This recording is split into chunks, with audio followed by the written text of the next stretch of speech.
Hello and welcome once again to Boomer 11 Live. And today we're going to be talking about two matches that happened. The first one was Gujarat Titans versus Lucknow Super Giants, which was a very low scoring one. And then, in a complete reversal, a higher scoring match between Mumbai Indians and Punjab Kings. What a match! Both of them were. We'll start.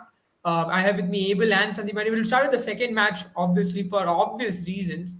Arshdeep Singh Abel cost IPL a little bit more than they expected with two broken stumps. That was the most Yeah. expensive stump in the set, being the middle one, broken twice in two deliveries. Yeah. And Jen, the funny part is that's the most strongest stump as well among the three because you Yes. are putting an extra added weight, and nowadays the stumps are slightly more heavier. But then, boy, oh boy, that was delight, man. I mean, if you see a bowler in a 400 plus run game pick up 4 wickets and go less than 30 runs, you know this guy is special, right? He went just about 6 runs per over, and that's the difference in the game. You look at Mumbai Indians who leaked last 6 overs, 90 or 5 odd runs. Then you have an Arshdeep Singh who bowled the last 2 overs and lead close to 12 runs. And that is the ultimate difference. And I have to admit, this was a master class, and this is a testimony as to why, if you have a good Yorker, you can still be one of the best T20 bowlers out there. You can still close out games if you're ready to back your Yorkers, if you're ready to bowl as per your plans. What Arshdeep Singh did brilliantly today, more than those two balls which he bowled at the stump, was the wide Yorkers which he bowled to Tim David. He really realized that Tim David's arc starts from the ball which lands on the off stump to the one which goes to his leg. So his arc is from the straighter region to square leg. So that is where he absolutely generates a lot of power from. And today, what I saw was him executing his plan to perfection. And we've always loved Arshdeep Singh, right? The Yeah. growth of Arshdeep Singh has been exponential if you look at the last 1 year or 2 years, whenever he has been playing. And especially over the last few months, he has had some issues with his bowling, had some issues with his run up, but now he's been able to clear that all and ball and be the leader of the pace attack. You're talking about the man of the tournament of the World Cup being with him, but he's the leader of the pace attack. And more than that, I'm so glad that two Indian fast bowlers are the two leading wicket takers of this year's IPL with Siraj and Ashdeep, and that's good prospects for Team India. Absolutely. I'll come to you, Sandivani. Let's start with the batting, right? For Punjab, the way they ended up setting that target, because there was some. They ended up giving Mumbai ended up giving 96 runs in the last 5 overs. The last match that we've had, we do say that sport is a great leveler. The last match that we've had, Mumbai Indians choked Sunrisers Hyderabad in the death overs with Cameron Green, Arjun Tendulkar, and Jason Behrendorff. But now with Jofra Archer back, you would have expected them to do a lot better than last time around. But what ended up happening rather was pandemonium, where Cameron Green went for 41 runs in his 4 overs, Behrendorff went for 41 in 3 overs, and Arjun Tendulkar went for 48 in 3 overs as well. Jofra Archer, who came back today, who replaced Riley Meredith, went for 42 in his 4 overs. So all of a sudden, and in fact, you would have to say that the spinners did a lot better job than the Pacers, and doesn't usually happen in Wankhede Stadium, isn't it? So, what do you reckon went wrong for Mumbai Indians? Was it just brilliant batting from Punjab, or you reckon there was some fault at Mumbai end as well? Yeah, first of all, I'll start with the team selection because Riley Meredith was bowling exceptionally at the death overs to be dropped.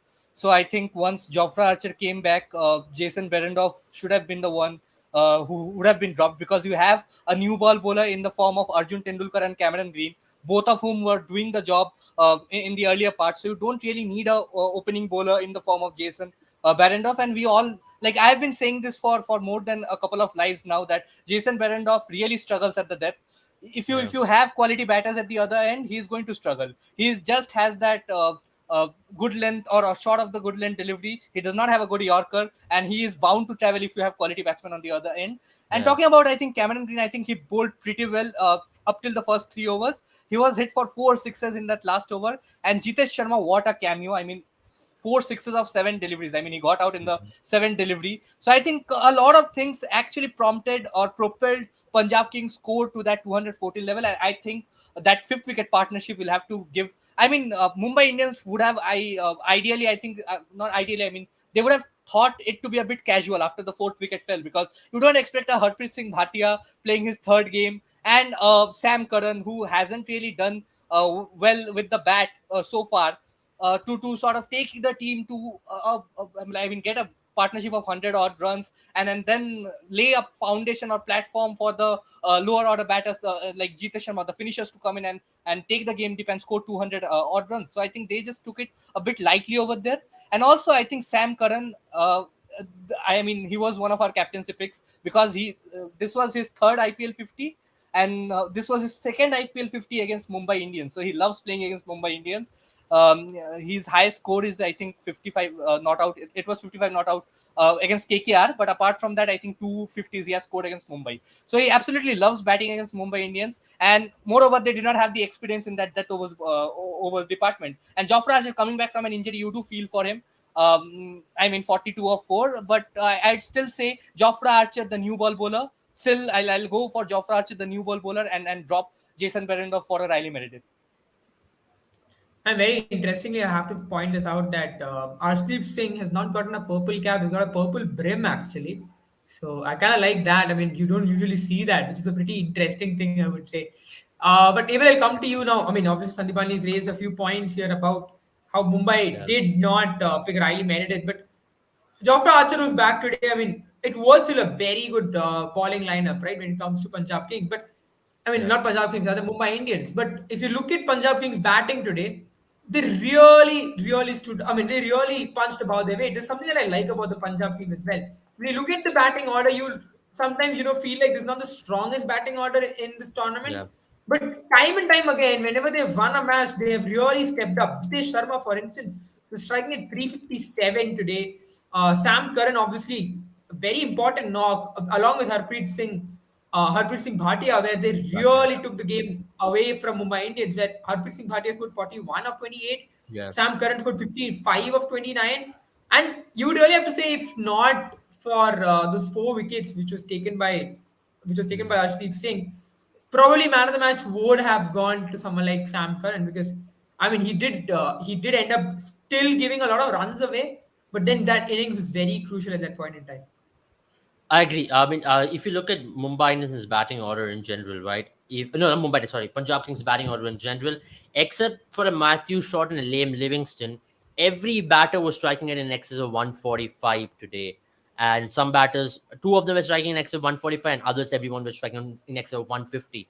Now, that is what we are talking about. Not a lot of major contributions, maybe except maybe a Sam Curran scoring 50. Everybody else doing the part, and that is what we're talking about the modern day T20 batting. You just have to strike at 150 odd, and you have to face a minimum of 10 to 15 balls, and that'll do your job. And that's exactly what Punjab showed today. If you're ready to back yourself, especially the middle order, the lower middle order, which consisted of Jitesh Sharma, Sam Curran, Harpreet Singh Bhatia, they all came into fore at the right time, striking in excess of 150, 160. And that was the ultimate difference in the game. Even Atharva Thalde, for the example, he came in and set the tone. Prabh Simran Singh, I know he got a beauty of a ball from Arjun Tendulkar, but the way in which he set the tone was so important in the larger scheme of things, and that is so important in modern day T20 batting. There was an occasion where Piyush Chawla came and picked up those 2 wickets that kind of stemmed the flow of runs. That's where they looked like they were going to be in the spot of bother, but that did not really matter. They just kept going. They just kept believing that if it's a good surface to bat on, and we have to score maybe 15, 20 runs above par, which I thought Kolkata Knight Riders did not do in the similar surface. And Sandeep Bani also will agree with me. We had a discussion on that, how they on the similar surface did play out some smaller overs through the middle part for milestones or whatever reasons, and that way really stemmed the flow to 20 runs below par. And here they understood they had to be 15 runs above par. And I thought Jitesh Sharma was outstanding today. I mean, just shows if you can play these cameos, it has scored more values than scoring a 50 in T20 cricket. And that's so important. People don't realize it. People still talk about 50s, hundreds, purple caps, orange caps. Not purple caps, but orange caps, of course, which we will talk about when we talk about GT versus LSD game, of course. But Yeah. I'm just talking about this. These cameos are the ultimate match winners in T20 cricket, and our T20 cricket has come to it has come to a point where 15 balls for 200 strike rate is better than 50 of 35. And we've been talking about this for all last 6-7 months, but I'm just reiterating it again because today is a living example of what Jitesh Sharma did and what others also came into the fore and kept doing. So that's something very good. And as you mentioned, about them punching above the weight, I have to say Punjab is a true young spirit. This is what it is. They got Yeah, that I agree with that that point. they've got the energy in them one of the youngest squads of this year's IPL. If you look at the average age without Shikhar Dhawan, and that is the turning point for this team. A lot of these youngsters are still making a mark for themselves in a lot of these cricket. For example, Matthew Short has not played international cricket. Arshdeep Singh is not an established India bowler in all three formats. Sam Curran Exactly. is still climbing up the ladder. I know he's the most expensive IPL player, and he's showing why he's the most expensive IPL player. He's leading the team well. He's showing with the bat, showing with the ball, and at the same time, these youngsters like Atar Batalde, Harpreet Singh Bhatia, and Jitesh Sharma. So that's a very interesting mix of players who are really showing, going out there and putting up a fighting spirit. They have nothing to lose. The baggage factor is off them. And that is so Hmm. important in a tournament like IPL. If you're going to come with baggage, out of form, thinking about what your future is, that's not going to really help you. But here, there are a bunch of guys who are just going out there to enjoy themselves. Yeah, I mean, I also have to give credit to the likes of the support staff that Punjab has got. I mean, you have to Wasim Jaffer, especially something like Trevor Bayliss, Brad Haddon. I think those are the two I'll really give credit to. I mean, nothing taking away, nothing from Wasim Jaffer, but I really think the way they're playing at this point in time is something that Trevor Bayliss, for instance, has always advocated. He was someone who brought that change in England as well, wasn't it? So I believe that's a very refreshing change for this Punjab team because they've had some coaching issues in the past as well, without taking any names. But Sandeep Ali, let's talk about Mumbai Indians and their batting because I mean it was again I mean genuinely even the Mumbai did end up losing, like Soloni says, they came very close and it was a Wankhede pitch that we have come to know so well, a pitch which has always been that flat with a little bit of help initially. But I have to talk about this one thing that I mean Mumbai did right today, right? They never stopped going after the bowling. Even someone like Rohit Sharma did score well, 44 of 27. No one really took up strike. Obviously, I think you can't really blame someone like Tilak Verma because he came in so late into the game. And you did even raise a point about this earlier in our previous live where should Tilak Verma have come up early, but today you reckon Cameron Green coming up that early was needed because of the kind of run rate that was required, especially post the power play. Yeah, I mean, if Cameron Green comes in and then tries to strike from ball one, I have no issues with it. But what he has been doing in the past, or what he had been doing in the past when in my Mumbai Indians were batting first, is that he used to take those 15-20 balls to settle down, and then that suddenly took the momentum out of Mumbai Indians' hands, and it gave the opposition that extra momentum of getting in a couple of overs in and with small runs, and then suddenly the scoreboard pressure builds on, and then you don't you have to push above your weight to get something, uh, at least something that you can defend. So I think today they were chasing, they knew what they had to do, and Cameron Green came out, and it was just one of those days where he was hitting it really well. There was You did not feel at any point of time in the Mumbai Indians innings that they were actually out of the game, because they were going at a consistent pace, because you had the momentum. I mean, Ishan Kishan got out early, and then Cameron Green took advantage of the power play. They had 82 odd runs, 80, 81 runs when Rohit Sharma got out of the in the 10th over, if I'm not wrong. And then came in Surya Kumar Yadav, and this innings, I mean, Surya Kumar Yadav in the previous innings, like Ever mentioned, looked really well as well. But he got out in of the third delivery. It was a good catch, but it was not a shot that Surya Kumar Yadav will be proud of. The ball just held on a bit on the pitch, and he couldn't just get going. And also in the game against KKR, he could not take Mumbai Indians to victory. I mean, he got out before they could chase it. So this innings of 60 odd runs, he would have been happy to be there till the finish line. But I think this will give him a lot confidence. This was the innings that was needed by Surya Kumar Yadav, and Surya Kumar Yadav does not have the best of averages against Punjab Kings, but this is twice in a row that he has made a significant contribution. If I remember correctly, last year as well, Punjab Kings got some 190, 198, 199 runs, and they won by 11, 12 runs, because and Surya Kumar Yadav was the one who scored the highest for Mumbai Indians, 50 odd runs. So having said that, I think Tilak Verma today did not have to come in at number three. Once he did not coming in at number three with the scoreboard pressure, I think Tim David was the guy for at number five for Mumbai Indians. But Hmm. then again, if you had a Nihal Vadera, I would have probably asked him to come ahead of Tilak Verma as well. But Tilak Verma has shown us in the past that he has that range, because he scored that 37 of 17 deliveries in one of the one of the few previous games, where he actually accelerated the scoreboard.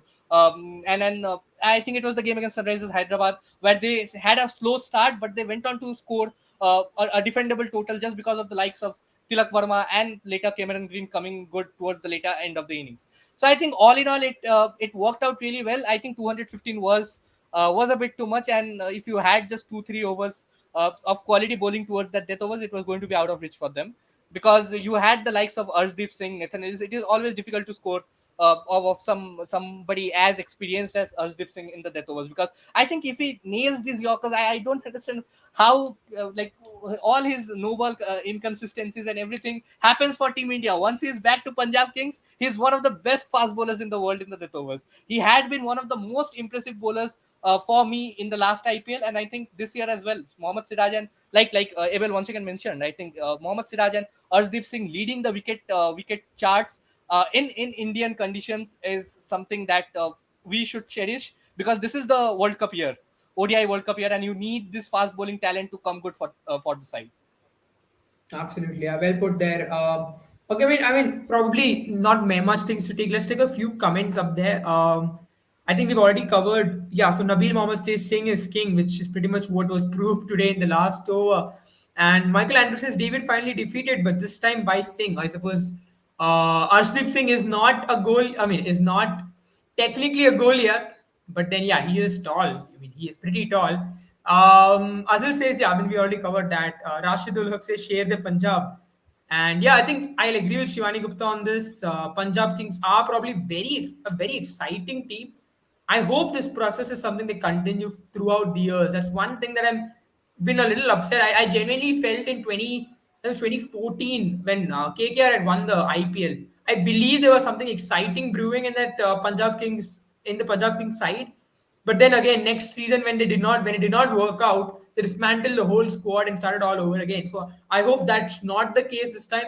I hope they continue with this process regardless of what is the result at the end of the season. Devan Madan asks, was it a miscalculation to give Ellis the 19th over? Sam Curran was there, and you reckon? I believe for me, Nathan Ellis is a better death over bowler than Sam Curran. I don't know about you guys, because I believe he's got the temperament a little bit more. Sam Curran can do the job, yes, but if you have to choose between the two, it has to be Nathan Ellis for me. Now I know today he did not probably have the best of days because he did travel for runs. I think his bowling figures are somewhere close to it's 44 runs in 4 overs, only a wicket. But then regardless, I still think in death overs, Nathan Ellis is someone who can do a lot better job than someone like Sam Curran. I Yeah, mean, I I think both agree with Nathan you Ellis and Riley partially. Meredith. I I mean, mean, I both agree with both you this. partially on that. Both Nathan Ellis and Riley Merritt are good, but what I personally feel is Nathan Ellis is more a condition based bowler, especially when it Hmm. comes to a slower ball coming into the picture, or especially if he wants to hit the deck a lot more. So personally, for me, I would say uh, I would have gone with Sam Curran today, because that left arm angle again. You saw how it was very tough. If Sam Curran was planning to take the ball slightly away from the arc, it would have come off. Those two sixers which came in Nathan Ellis's over could have been possibly avoided. Maybe Ashdeep would have had 20 runs to play with instead of 40, instead of 16. So that could have been the minor differences. Ultimately, in larger scheme of things, Ashdeep Singh had to ball out of his skin to get that victory, because what you just considered 2 runs in the final over, and that is ultimately one of the best overs. And talking about which, Sandeep spoke about Arshdeep as well. I think Arshdeep also spoke in post-match presentation that he was working on his rhythm a lot after the season. He felt like something was off in his run-up, and it just happens with every bowler. And especially when you're playing for India, your stakes are even more high. I think You're also when you're you're a getting under fast the pump a bowler, lot. Yeah, also when you're a fast bowler, it's very, very important for you to time your run because yeah. even I think as a spinner, sometimes it no, at least there's no risk of no balls as much as a fast bowler. So that's why rhythm is so important for them. But And Jadeja we would all have to disagree. keep in mind that Ashdeep is not a finished product yet. He's still yeah, developing in the absolutely. final stages of development. And when you're developing, you will face these kind of issues through that process. And he had a phenomenal World Cup for that matter. All what rhythm issues started for him was post the World Cup, which is good. Now we have a World Cup in hand, and he looks to be the bowler who's definitely going to be in the larger scheme of things, because we do not know when Bumrah is going to be back.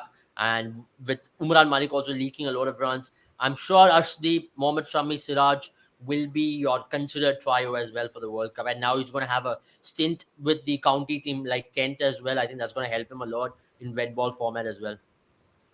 I just wanna just got an update that Arshdeep Singh has taken both the broken stumps home, so he gets the purple brim and the broken stumps as well. But I think the sponsors of the stumps won't be that happy. I think Tata is the one who sponsors the stumps as well. Yeah. Shruti Sriram says that Mumbai without bowling can never be strong. It's a leaking pipe. Sandipani, you reckon today's performance was not? I mean, for me at least, I believe Mumbai has still got a decent bowling. It's a lot more to do with the kind of pitch that was there, and some errors in tactics as well. The way they bowled, rather the lengths, the pretty off charts. I mean, they bowled a lot of low full tosses and short deliveries and half trackers rather than trying to hit those Yorkers like what Ashdeep ended up doing.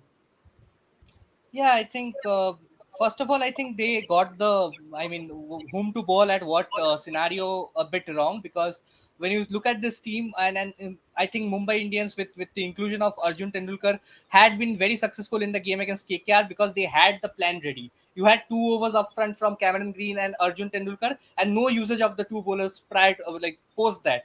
And then you had a Jason Behrendorff coming in from the other end. You had a Riley Meredith towards the death overs. You had Ritik Shawkin and Piyush Chawla operating in the middle. So I think that is how you should go, because with Jofra Archer coming in, I think Jofra Archer and Riley Meredith will do the job in the death overs. Cameron Green probably 1 over in the death, and the opening bowling duty would be shared among by Arjun Tendulkar, Jofra Archer, and Cameron Green as well. And you have the likes of Piyush Chawla, who is in great form, by the way, in that middle period, because I think Piyush Chawla has started this season off. This is, I think, one of his best starts to an IPL season, picking up wickets, not going for plenty, and he has looked by far the most consistent bowler for Mumbai Indians this season, because no matter what conditions you give Piyush Chawla, he has that range of bowling at 90 kilometers per hour to 120 kilometers per hour. You have those surprise deliveries as well from Piyush Chawla. So I mean, it's been I won't say it's a leaking pipe, but I still feel that they can work on the roles a bit more. They'll have to clarify roles, because I have to you have 3 foreign bowling options. I mean, before Jofra Archer, you had 3 Australian foreign bowling options, 3 of whom did not even play for Australia: Jason Behrendorff, Cameron Green, and Riley Meredith. Neither of them are consistent starters for the Australian 11. So you had inexperience in that lineup. You have international inexperience in that lineup, along with Arjun Tendulkar and Piyush Chawla as well. Not many international caps for him as well in recent times. So it's an inexperienced bowling attack. You have to make use of you have to clarify the roles, and then you have to use the bowlers very carefully to get the job done, and you have to use the conditions well, and that is what they did well against the KKR game. Against the in the Hyderabad game as well, I think they stuck to their plans. That last over from Arjun Tendulkar was not actually planned, but they did not have another bowler to go to, so they had to go to Arjun Tendulkar, and it worked. So Arjun Tendulkar defending 18 or 20 runs against Sunrisers Hyderabad tailenders is different from him bowling to middle order batters of Punjab Kings. Youngsters, I mean, young talents who were in good form. Sam Curran and Harpreet Singh Bhatia were going strong when Arjun Tendulkar came to bowl, or a Cameron Green came in to bowl that 4th over in the death overs, and they went for runs. So these are learning curves for Mumbai Indians. They are still in that transition phase for me, even though they won 3 games in a row. I think they are still, this season will be a transition phase for Mumbai Indians, and I think they'll have to push beyond their weight to go into the playoffs. Yeah, I mean, let's talk about the first match then. I think we pretty much covered everything in this one. It was Lucknow Super Giants, there's Gujarat Titans versus Lucknow Super Giants, and Gujarat Titans pulled one off the jaws of defeat, or you can rather say that Lucknow Super Giants pulled a loss out of the jaws of victory, because just seemed like they were going to be able to go ahead and win. And it was in control. It was 30 to win of 35 balls.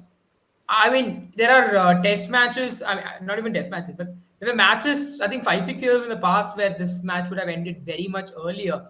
But then, our everyone's favorite opening batter KL Rahul decided to play a Monk's innings, 68 of 61 balls, and not to forget, even someone like Krunal Pandya played 23 of 23 run a ball. But what really hurt them is once Krunal Pandya got out, there was no one really who could really get going, because it was a tough pitch to bat on. It was not an easy pitch for someone who started just playing on that pitch to get going, and that's where I believe it was just one of those dull matches, to be very honest, especially the second innings. But I'll come to you, Abel. You obviously are itching to talk about this. Now, KL Rahul is fourth in the highest run getters list. He's not played one innings where you would say it's one LSG a game. Now he's played, I think, two innings where you can say he's lost LSG a game. Now you reckon it's Yeah. about time we consider Orange Cap to be a combination of strike rate and runs rather than just strike rate? I mean, just runs. I mean, you still will go with runs. It's going to be to make people excited about it. It's a more marketing gimmick than more than anything else. The Of orange cap course. thing, I think we should not consider that to be one of the main factors in helping a team win or helping team scores. Ultimately, the sponsor should be happy with orange cap. So let's not bring the orange cap discussion at all. But I've always felt it's irrelevant. Maybe you can still bring purple cap because it's something extraordinary from a bowler. Because in a batter dominates a game and a bowler does something extremely well, you still have to appreciate it. And in the last few years, we have seen the bowlers with purple caps have helped their teams to reach the playoffs quite comfortably as well. But talking about the game, um, there's an interesting stat that out of I think it was 14 occasions in which KL Hmm. Rahul was chasing and scored a 50, and only on 12 of the occasions, team has gone on to lose the match. So that is not a very good stat to have, especially if you're chasing and if you're KL Rahul himself, or if it's a KL Rahul played team. So that itself says about. I don't blame KL Rahul because there are other players also are involved in it, but I thought today was an opportunity which was served for KL Rahul to finish off the game because he's experienced. And in a situation like this, you should be able to finish the game. And you shouldn't take that game to the final over, number one. I know the pitch was very hard. It was one of those Lucknow pitches where you really have to craft for runs and you really have to be on top of your game. But then you are telling me when you were 85 runs in 10 overs, you couldn't score 50 runs in last 10 overs. Now that is something which I'll never buy out. And 31 runs in 36 balls, it is less than run of ball, and you can't manage to do it. Now that is something which is Not to forget, unacceptable. even And with 8 wickets in hand. exactly my point. And even Nicholas Puran, that knock which he played over there was very questionable. I mean, I know he will come good in smaller grounds like Chinnaswamy, but in bigger grounds on conditions which are tougher, we've always questioned Nicholas Puran's intent. We've always questioned Nicholas Puran's ability to win a team the match, and that's shown once again. And as Lucknow Super Giants, it was a classic choking performance from Lucknow Super Giants, to put it as simple as possible and to put it as nice as possible. I think they'll be hurting themselves because this was this was like, from the jaws of victory you snatch defeat. Now that's as simple as, in a way in which I can put it. And KL Rahul should take the onus for this, personally speaking, not because of his innings, not because of the number of the balls he faced for his innings, but he should have finished the game off. He should have finished the game off a little more earlier. The way in which he took that game very deep, you are giving that extra bit of chance to Gujarat Titans. Chase like 130, 140, you never take the game to the last over. And that really gives the opposition team a sniff. And the moment you give that sniff, anything can happen on that particular day. Absolutely. Sandivani, I mean, just an interesting stat, by the way. I think so. Overall, in T20s, Chris Gale has played 10 maiden overs, and I think KL Rahul has played six. So I think KL Rahul has the second highest most maiden overs played by a batter. But that's not something that happened today. I think it was happened in the last game where he ended up playing the first over as a maiden over. But still, Sandhya, I'll come to you now. We'll start with. I mean, obviously, it has to be. We have to speak about Lucknow Super Giants batting because No, I think cannot ignore the fact that. today as well, KL Rahul played the first over as a maiden over. Shami Oh, bowled he did. the He first over. did. All right. Yeah, yeah, So, yeah. yeah, makes sense. Let's talk about one question that I have. Right. I mean, when Nicholas Puran was brought in, you reckon Sandimani? I understand that Krunal Pandey was a left-handed bat. You try to bring Nicholas Puran to try and smash Noor Ahmed out of the ground. But then Noor Ahmed is a left-arm leg spinner, right? And the ball is going to go away from the batter. Why not bring in someone like Marcus Stoinis, who I feel would have been much more suited to calculate the chase rather than when you brought him in eventually by the time when the game was already done. You brought him in 19.2 overs, I mean 19.2 overs and KL Rahul got out.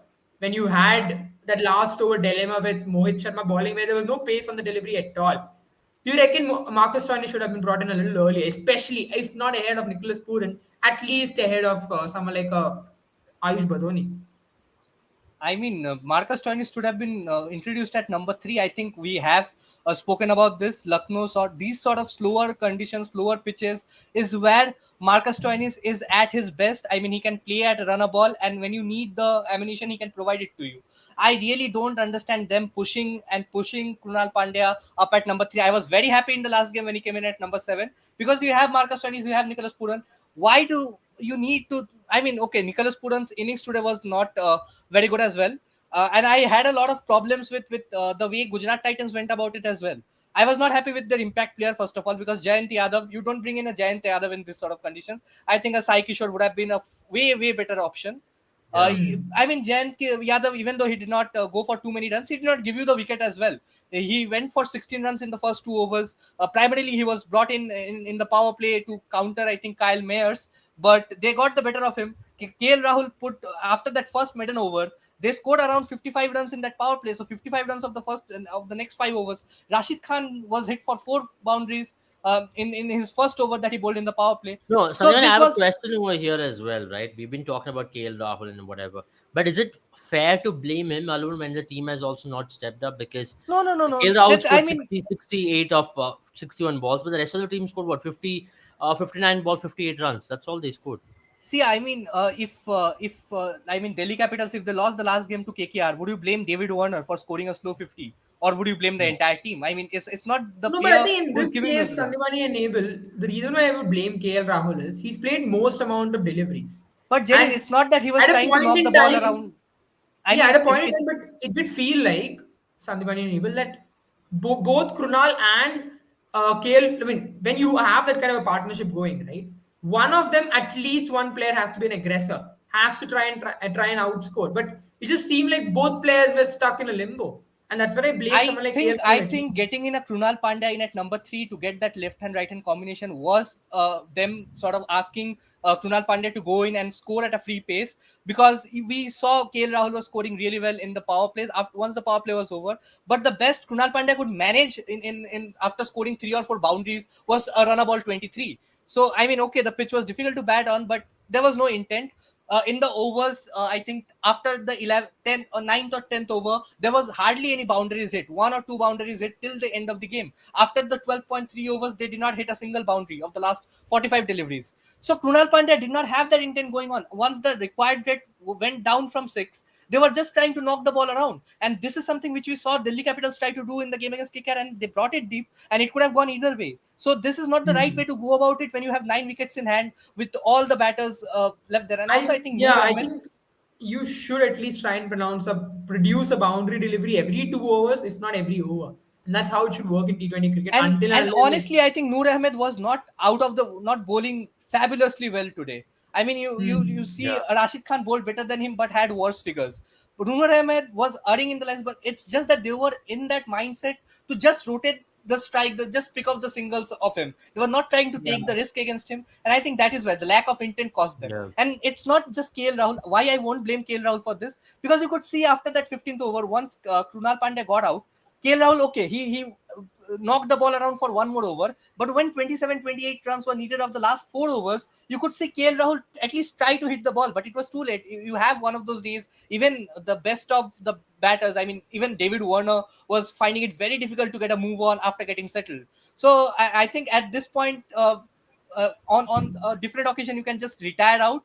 But I think it was not an option because he was the set batter, and I mean, it's very difficult to play at Yeah. Lucknow. So I think it is Maybe he could there. have They used brought a the lot downfall better on. range, I would say, especially when it comes Yeah. to. And I feel intent. Absolutely lack of intent from Lucknow Super Giants as a Yeah, I team, think that's as what an unit. annoyed me a lot. It was not that, see, I can understand if you're trying to smack a few and you don't get anything off the middle of the bat. If it's that kind of an innings, fair. And you can't really blame the batter. But it just seemed like they didn't want to win till the 20th over, and then Yeah. there was just too many I dot mean, balls that it they doesn't played. often work. As I mentioned, you're giving that opposition team even a slight bit of chance if you're taking the game deep. And I don't think in modern day cricket it works like that anymore, because you have to finish the game in the 19th over if you are very close to chasing a total, especially Yeah. smaller targets. I If think you're taking a especially bigger when target and you're if in you're the taking 19th over, driver's the pressure is different. The when you're in the psychological factor driver's over here seat is, of the game, when you're in the driver's seat of the game, Abel, that's where I genuinely believe you have to you have to press down on your advantage. If yeah, you don't press down on your advantage, then I can understand if you've lost a lot of wickets, if you're rebuilding and you're really on the back foot, where you don't want to lose another wicket, that's when you try and curb your intent. Understandable. But But I have in another this case, question it for just you. felt In the like 19th over, yeah, right before the 19th over, I think they needed 17 runs of the last 2 overs to win, and Mohammad Shami came on to ball. The performance, I mean, Mohammad Shami did not bowl once again. He did not bowl an outstanding over. Most of the balls were yeah. low full tosses. He was missing the Yorkers. Yorkers. It was either a half volley or a low full toss. And neither Ayush Badoni could not take on it. KL Rahul could not take on it. I understand the pitch had some factor, but I think they were just in that mental block because That's a very KL interesting Rahul was point right missing there. full Yeah. tosses. Yeah, Yeah, KL Rahul was I'll missing ask full this question tosses. to you, Abel. Sandeep raised a very good point. I saw the whole over go down.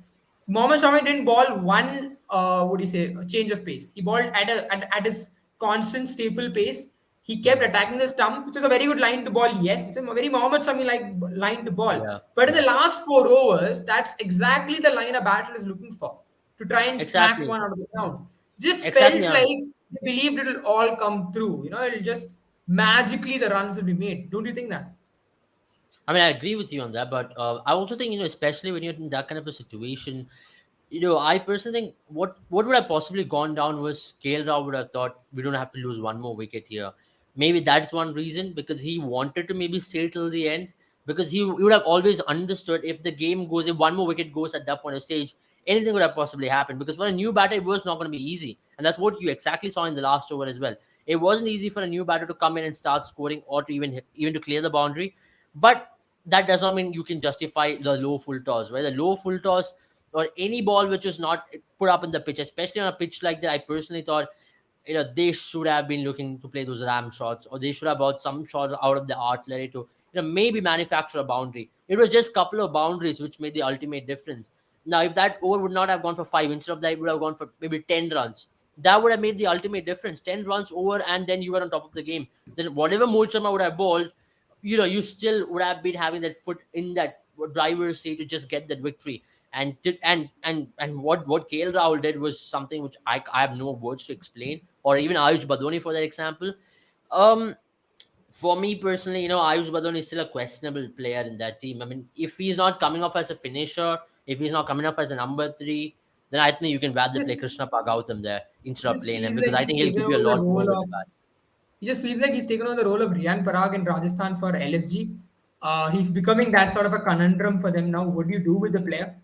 But let's talk about Gujarat Titans as well, right? Because there's a lot of blame on their end as well. They did have a very good start with after Shubman Gill got out for a duck. Ridhiman Saha and Hardik Pandya did build up a good partnership, and they did, considering how the match has gone. I think a strike rate of 125 plus was a decent one on this pitch, because it wasn't easy to strike, which is again a very odd thing you would have to say. But considering that, aside from them, everyone else just imploded. Abhinav Manohar came in, just scored 3 runs of 5 balls. Vijay Shankar scored 10 of 12. Miller scored 6 of 12. And Rahul Tewatia remained on one end, just facing 2 deliveries. So we've spoken about how Rahul Tewatia is not being used at all. Now, you reckon now, Sandipani, Vijay Shankar got out in the 15th over, right? Or rather, Abhinav, instead of Abhinav Manohar, when you feel like you're kind of losing a tempo, could you have sent someone like Rahul Tewatia, ask him to increase that tempo a little bit? No, ask him to go berserk. Or do you reckon Rahul Tewatia isn't that kind of a batter and will only come in like a Dinesh Karthik comes in for RCB in the 15th over? You know exactly what I think of Rahul Tewatia as a cricketer right now, because I mean, why play Rahul Tewatia when you're batting first? I think Gujarat Titans should decide after the toss whether they want Rahul Tewatia or not, because this is not the first game, this is not the last where we see Gujarat Titans batting first and Rahul Tewatia have absolutely zero impact on the game, neither with the ball nor with the bat. They didn't Probably get one or chance to two bowl catches in today, the right? field. That one over went on to cost them 9 or 10 runs. I think Eight if you runs, 8 runs. don't, okay, if you don't give Rahul, I mean, you have to at least give him some sort of bowling. I mean, just one over in this sort of situation will not test whether he is capable of bowling or batting or not. But my point being that when Gujarat Titans bat first, he is demoted so down the order that he comes into bat in the 19th or 20th over. And I won't be surprised if we see someday Rashid Khan getting promoted ahead of Rahul Tewatia to come in and take the attack on the bowlers, because they just don't. I don't know why they are playing Rahul Tewatia if they don't want to use him as a batter.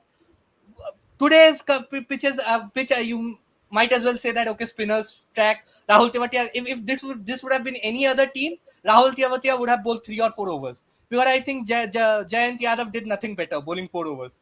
He went for 26, 27 runs. Rahul Tewatia went for 8 runs. They could have persisted with him. And also Rahul Tewatia went for 8 runs after getting hit for a 6. Krunal Pandya came in, stepped down the ground and hit him for a 6. After that, he went for 8 runs in that over. So you can say 2 runs of the next 5 balls. So it was not that bad of performance, but you have to try the player. You're not giving him enough opportunities to showcase his talents. I mean, he is not just a finisher in chases where you need 5 of 2 or 4 of 2. You get in a Rahul Tewatia to do the job for you. I think he is a far better cricketer than that. You have to give him more opportunities and chances for him to be in contention for that Indian selection as well. I mean, because this is doing Rahul Tewatia no good. His career, this is doing Rahul Tewatia's career no good, because from the fantasy aspect as well, I can assure you, none of the players pick. I mean, at least only 1 or 2% of the people pick Rahul Tewatia in their side, because they know that they are not going to give him, I mean, enough deliveries to bat. They are not going to give him enough opportunities with the ball. It's just 1 or 2 catches that he takes on the field, and probably 2 or 3 runs that he scores. So I think it's just a waste of talent to get in a Rahul Tewatia. They can utilize this in any other way that they want. So if you don't want to utilize a Rahul Tewatia, just drop him when you are batting first. And also, I think we spoke about Nehra blurting out a lot of instructions in the last games. I think today it worked out. So I think nobody is talking about Nehra being so vocal in the last 3 overs of the chase. But if Gujarat Titans would have lost, I am sure somebody in that commentary box, either Tom Moody or Simon Doull, would have gone about it and said Nehra blurting out instructions going on to affect the bowlers and affect the team. Yeah, I mean, fair enough. You have to say that when it works, and no one really has any questions against it. But Abel, before we end the live, or rather, we talk about what is up tomorrow, we have to talk about Mohit Sharma and the kind of comeback now he's making.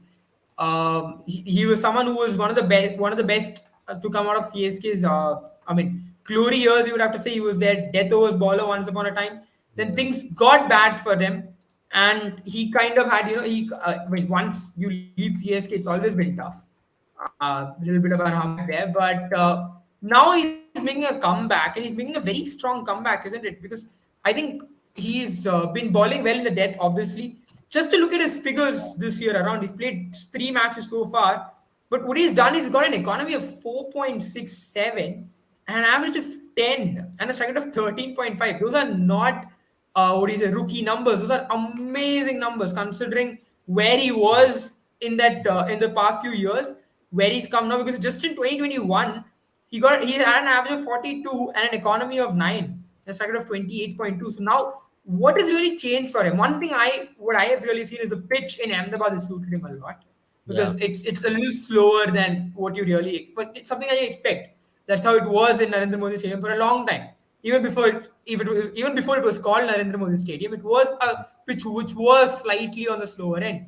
But today's bowling, again in the death overs, he really didn't give batters anything. Even though it was pretty predictable, at least he kept his lines changing. It was all slower deliveries. But what is it that really Mohit Sharma is bringing to the table now for someone like Gujarat Titans, especially because he's been a replacement for Yash Dayal, against whom Rinku Singh had gone ballistic. Yeah, so I don't think it's Ahmedabad pitch in general, because he's only played one game in Ahmedabad, and it's the other two pitches wherever he has played, on Lucknow and also Mohali. Those two pitches also helped him a little bit. And more than that, I think some of these pitches, especially this time around, has been sticking around quite a lot than one can expect. And today's pitch was just tailor made for someone like a Mohit Sharma, because he's got a brilliant change of pace. He can go in there and hit the ball on the pitch and let the pitch do the rest. That's been Mohit Sharma's kind of bowling. And even against Punjab Kings, when he played that game, when he picked up those 3 wickets, the pitch was holding on quite a bit. It was a low scoring affair once again. It was 160 odd chase, and he came out to ball really well. And dewy conditions has not really affected him. And the one, even in Ahmedabad, I thought, in that game against Rajasthan Royals, he did not get that extra over. I was very surprised that he was taken off from the attack when he was actually bowling well in that chase which Rajasthan Royals pulled out of their hat. And more than everything, I personally think it's just about him being backed by this team management. They've really backed him to go out there and do a job, and he's really repaid that. And with the pitch also helping him a little bit more, there's not a lot of dew in wherever he has played so far. It'll be very interesting to see how he goes about in tougher conditions where there's a lot more dew, where conditions are going to be extremely tough for him to go out there and land the ball. If that's going to be the case, then it's going to be a different story altogether. But as of now, it looks good for him, and he's been doing a fine job. And I think what they wanted was a third seamer who could come in and replace someone like Yash Dayal. I know they have a Shivam Mavi on the ranks, but they wanted a little bit of experience to go out there and to pick up wickets and stem the flow of runs. What was happening, even if you have Shivam Mavi or Yash Dayal, is that the tad bit of inexperience. There could be that weak link in that bowling attack who opposition teams can always target, and that was what was happening. Now with the inclusion of Mohit Sharma, what has happened is they've nullified that. They've been able to now bank on Mohit Sharma for these tougher overs, and with Mohammad Shami up there with Alzari Joseph, it makes them into a very decent bowling attack. Can't really say they're the best bowling attack even now. Even in death, in tougher conditions, they will be tested. Is what I still believe, because the game against Rajasthan was a clear-cut example as to how they still have to improve. And today's pitch was just tailor-made for him. That's why it just looks good. But if they're going to play more night games where they're going to be bowling second, that's why I'd really like to see how Gujarat uses someone like a Mohit Sharma. I was very unhappy, as I mentioned, how the way in which they used him against Rajasthan Royals. They could have used him a little bit more better. And I think he's going to have a very good season for the Gujarat Titans. And just to add on that, Yeah. I think they have Gujarat Titans have Absolutely. learned from their mistake after the game against Rajasthan Royals. Like you mentioned, that Mohit Sharma was not used in the death overs. Today, it was great to see them realize that this pitch was tailor made for a bowler like Mohit Sharma. And you had Mohit Sharma bowling 2 overs in the death over in the death, because you had 2 overs from left for Mohammad Shami as well. So they went ahead with Mohit Sharma bowling 2 of the last 3 instead of Mohammad Shami bowling 2 of the last 3. So that is putting a lot of confidence in Mohit Sharma's abilities with the ball in these sort of pitches, and it came good for them. Because I did not expect Mohit Sharma to come in and bowl 2 overs at the death. I was expecting Mohammad Shami to come in the 18th and 20th over, and Mohit Sharma to bowl in the 19th. But it was brilliant captaincy, brilliant tactical call from the management.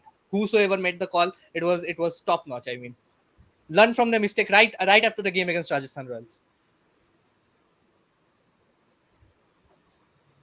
Yeah, absolutely. But it's going to be it's going to going to be interesting to see how long this goes on. I mean, how much can Mohit Sharma really be the answer here? Because we know there are some limitations to his game, but talk about tomorrow's games. I think we will be doing a Start with preview you. tomorrow The for first tomorrow's game is game. obviously good. Jaren, we'll be doing a preview for tomorrow's game, so that's not an issue. All right, we'll be doing a preview tomorrow. All right, Yeah. If all I'm right. not But there yeah, for I the mean, I preview, have to just remind just you to guys let one you thing. guys So know there that is tomorrow KKR will beat CSK. Yes, they will be definitely beating us in the Fair Play Award. Oh wait, I think we are only winning. But if there's one ground, if there's one team who can do well on Eden Gardens, it is CSK. But then again, I am scared of the three mystery spinners or three mystery spinners in Nitish Rana, Sunil Narayan, and Varun Chakravarti, because he has come out to say that Suyesh Sharma is not a mystery spinner and just a normal leg spinner. But still a little worried about that. But aside from that, I think just looking at how KKR has been I'm just going through telling their that last I two. was just looking at the LED stumps price, and those two Oh stumps are yeah, going to it cost them is. 60 lakhs. It's 40,000 USD if I'm not wrong. Yeah, it's so As a total of spinner. 60 lakhs they've incurred by just that one over. The most expensive over in IPL history. Yeah. All right. So that means he's going home with at least one third of that with two broken stumps. Not one He's third he's because it going. is the more I mean, he's expensive going stump as home well. with more money than what Rinku Singh is getting paid for the entire year. Whoa. Well, that is a very interesting factoid right there. But thank you guys for joining us once again, and we'll be back tomorrow. I think I have to answer this one question. Satyajit Shekhar did ask this question. Can Mumbai qualify? What do you guys reckon about this? One final question before we leave. I think it's still a long way to go. Yeah, it's a long way Long, to long go, way I is to go. what I believe think. they'll end up fighting for the fourth spot between not Punjab, but I think either Chennai, Mumbai, and KKR might end up fighting for that fourth spot, because I think those are the three teams which, depending on how their form goes, might really end up in the playoff. But there's also a very good chance that either of these, I mean, all three of these teams, or rather one of these teams, might be able to push ahead compared to the others, while the other two might end up not winning. So I think that's Jaren, where that's this is putting a going lot to of go. confidence in KKR after 2 wins of 6 games. No, I genuinely believe it's going to be four Chennai, five I mean, it's Mumbai, going to and be very six tough to KKR. talk even now because the points table is a very weird points table this time around. So I still think a lot of these teams have chances from number 9 to number 1. Anybody can be shuffled around. So Mumbai Indians are totally not out of it, and I think they are in with a shout. and especially if their batting comes into the picture and chases. And I think they'll back Hmm. themselves to chase down targets more than setting up targets, because they know their bowling is still a weak link. And especially even if they chase down, even if they put up a target of 190, 180, they'll feel insecure about it because their bowling is not good enough. And we saw that today. And in dewy conditions, it's going to be even more of a suspect. So I personally think Mumbai Indians will be in with a shout, but I'm not sure how far they'll go in the tournament. Yeah, absolutely. And Well, that's pretty I'll much it also from be us. waiting for Sachin Tendulkar's tweet or whatever Instagram post on Arjun Tendulkar's performance today. Uh, well, that's pretty much it from me or us for today. So thank you so much, guys, for joining us. It was a very exciting match in the evening and a very dull one in the morning. In the afternoon, you have to say it how it is. But we hope tomorrow it's a little better, especially for me. And I hope Sandivani doesn't smile like this tomorrow at the post match. But remember, But RCB are also thank you so playing much, guys. tomorrow, so it's a very interesting day. All of our three Yeah, teams it are is. playing. It is. I RCB genuinely wish against RCB Rajasthan will. at Chinnaswamy is going to be a But thankfully, cracking it's a of a day contest. Yeah. game. Thankfully, it's a day Yeah. game. It's not a night game, so I don't have to really But then worry you about. have Chahal coming back. Yeah, yeah. So a lot And of if these there's things are one there. spinner who knows how to ball in Chinnaswamy, it's Chahal. So, yeah, it's going to I be hope he interesting. It's going to forgot. be I very hope he exciting really how this one forgot. goes. Last 4 days, I hope he forgot playing there.